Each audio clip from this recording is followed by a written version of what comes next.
Fantasy baseball trade to Rockies could be enough to spark Jonathan Lucroy's flagging value.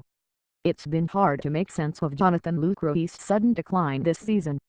Just a year ago, he had re-established himself as one of the two elite catchers in fantasy, after a disappointing, injury-plagued 2015 campaign. Lucroy is hitting just .242/.297/.338, career worst numbers across the board, with just 4 homers and 27 RBI and runs in 77 games to boot. He ranks just 28th at catcher in rotisserie scoring formats, and his slide hasn't just been limited to his bat. Lucroy has been one of the worst pitch framers in baseball, per Fangraphs.com. Lucroy has been barely worth owning in fantasy, and his owners have been left wondering when the right time to cut bait with him for weeks. However, with a reported trade to Colorado set to go down before the deadline, Ken Rosenthal reported it first, there's a pretty good chance you'll be glad you never dropped him in the first place. Lucroy's decline has been precipitous, and has impacted nearly every aspect of his game. He has seen his line drive rate fall to a career low 17.1%, and he has lost most of his power thanks to a spike in ground ball rate to 56.2%. When he has driven the ball in the air, he has tended to not do much with it, thanks to a 22.3% hard hit rate, his lowest since 2011 and the 8th lowest mark in baseball this season. Coors Field has a tendency to fix these kind of issues. It isn't a magical cure-all, obviously, just as Trevor Story and Carlos Gonzalez. However, the bar for relevance at catcher is so low, Coors might be enough to get Lucroy there on its own. Even in an inflated offensive environment league-wide, Coors is still the most offense-rich environment in baseball, with hitters currently sporting the .290/.353/.487 mark there for the season. Coors is well known for how it boosts power, and that should help Lucroy, who sports a punchless .096 isolated slugging percentage in 2017.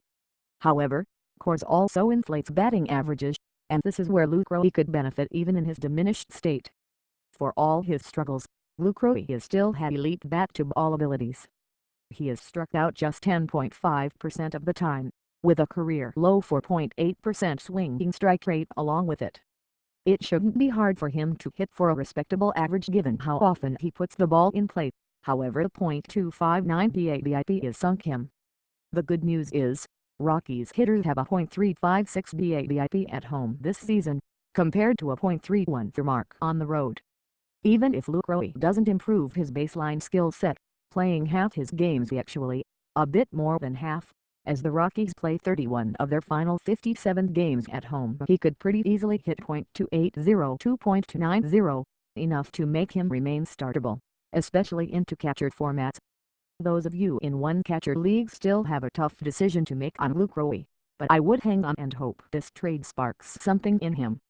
There were no signs of impending doom last season, and Lucroy has already proven once he can turn his career around when it seemed to be going off the rails. There aren't many positive signs to go on for him in 2017, but the longer track record still supports Lucroy, especially with the benefit of Coors.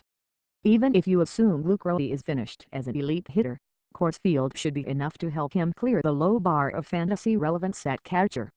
And there still aren't many backstops with the kind of elite potential Lucroy is proven to have for most of his career. It might be a long shot for him to get there, but that upside is easier to bet on now that Coors should help give him a higher floor. The next 2 months are going to be crucial for Lucroy.